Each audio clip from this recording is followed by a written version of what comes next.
plano sana Bernie Falls, kaso pagdating namin, reservation pala kailangan pag weekend sa summer. So ayun, reroute tayo.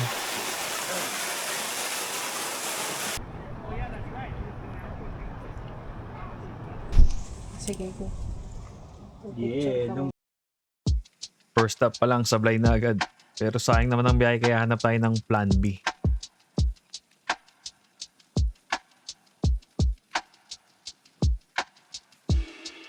Kailangan pala ng advance reservation starting May 15 hanggang September, Friday to Sunday. So technically buong summer, kailangan ng reservation every weekend.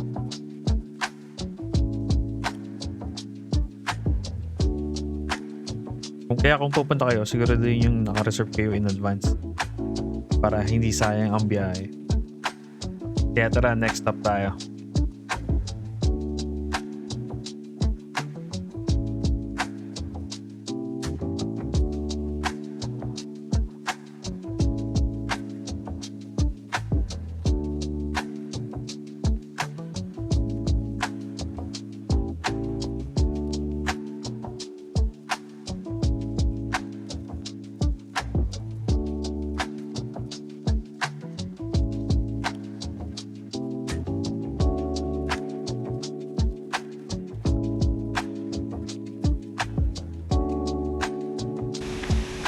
Ito muna ang consolation prize natin habang iniisip kung saan talaga tayo pupunta.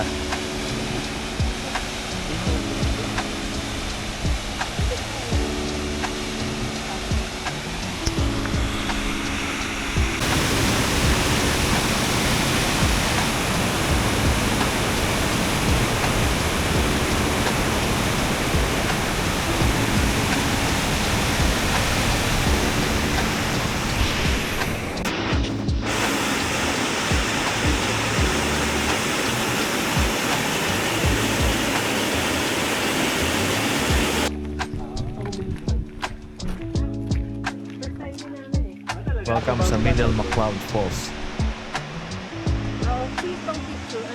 Diyan tayo bababa mamaya. Ay, ayan sila oh.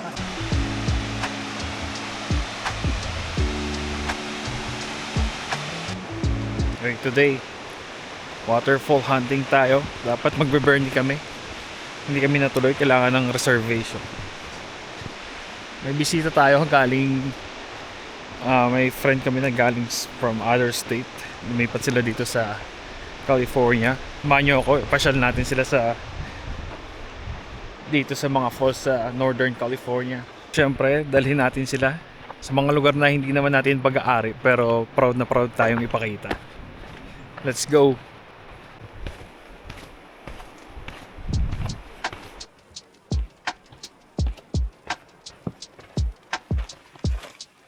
Mas gusto ko yung ganitong lugar na kailangan mo munang paghirapan bago mo makita ng malapitan.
Ganda oh.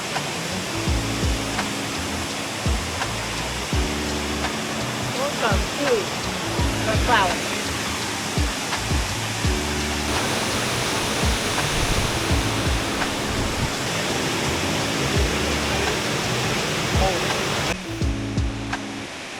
Dito, medyo nagkaroon tayo ng bright idea.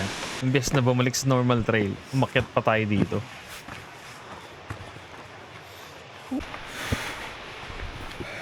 Mukhang adventure sa video. Sa actual, hingal. After Middle Falls, dumiretso naman kami sa Hedge Creek. Short hike lang siya pero ang cool dito, pwede kang dumaan mismo sa likod ng waterfall. Yun. Adventure time na naman.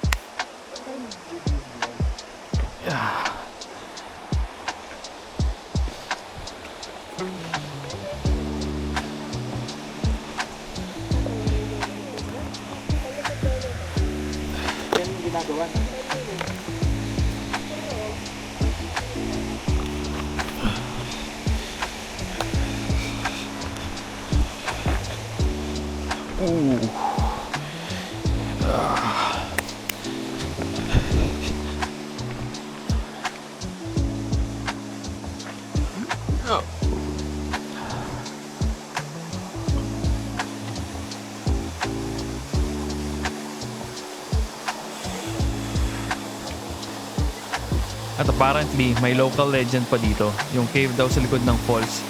Ginamit umano noon na taguan ni Black Bart, isang notorious stagecoach robber noong 1800. Yan, welcome to Hedge Creek Falls.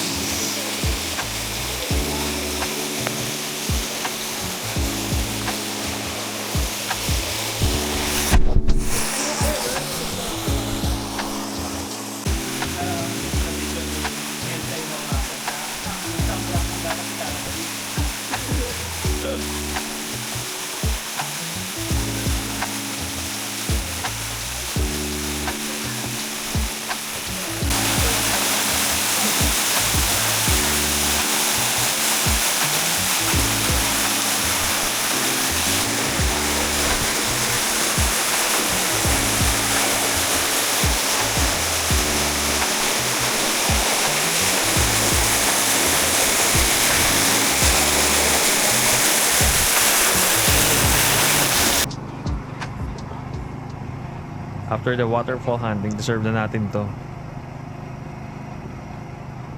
Take out muna tayo dito sa Granny's Grill. Dito lang yan sa Reading.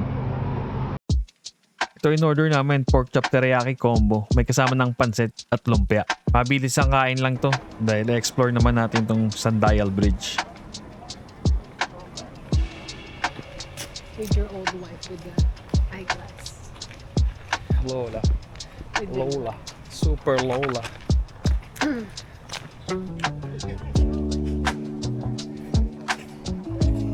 Last stop natin for today, Sundial Bridge dito sa Reading. Ilang beses na rin kami nagpunta dito, pero isa talaga ito sa mga lugar na madaling puntahan kapag gusto mo lang maglakad, mag-relax at tumambay sa tabi ng Sacramento River. Pero hindi lang siya ordinaryong pedestrian bridge. Design ito ni Santiago Calatrava, isang Spanish architect and engineer, at binuksan noong 2004. Yung design niya parang malaking sculpture na ginawa ring tulay. At syempre kaya siya tinawag na Sundial Bridge dahil yung malaking white tower na yan, hindi lang pamporma. Yun, part mismo siya ng malaking sundial. Kapag tama ang posisyon ng araw, yung shadow ng tower tumatapat dito sa mga markings sa ground para ipakita yung oras. So technically, isa siyang napakalaking relo. Ang downside lang pag gabi, good luck na lang. Hindi na tubig.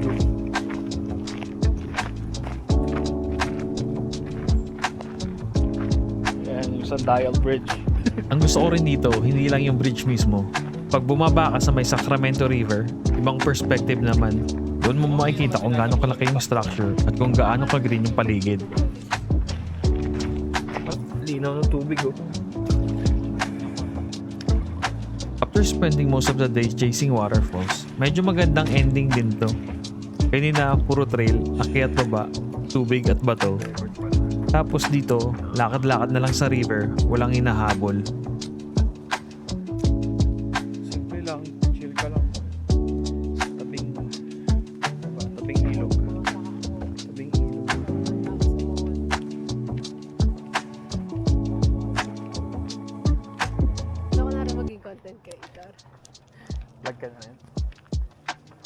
relax lang.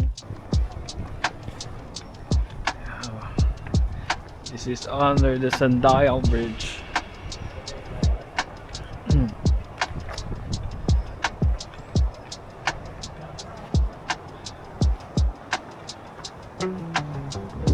Linaw ba? Kita ba?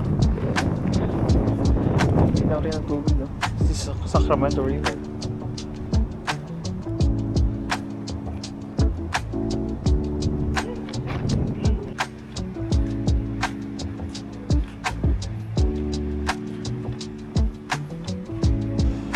Ranch House.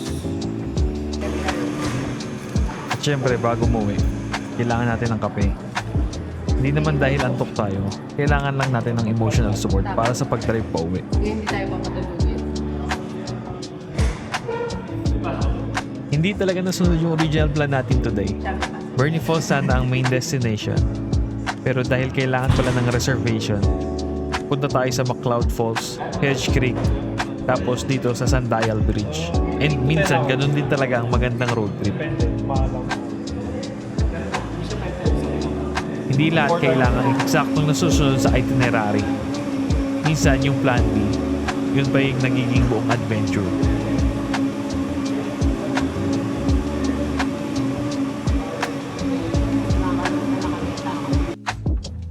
So ayun, Bernie Falls rejected us, pero okay lang.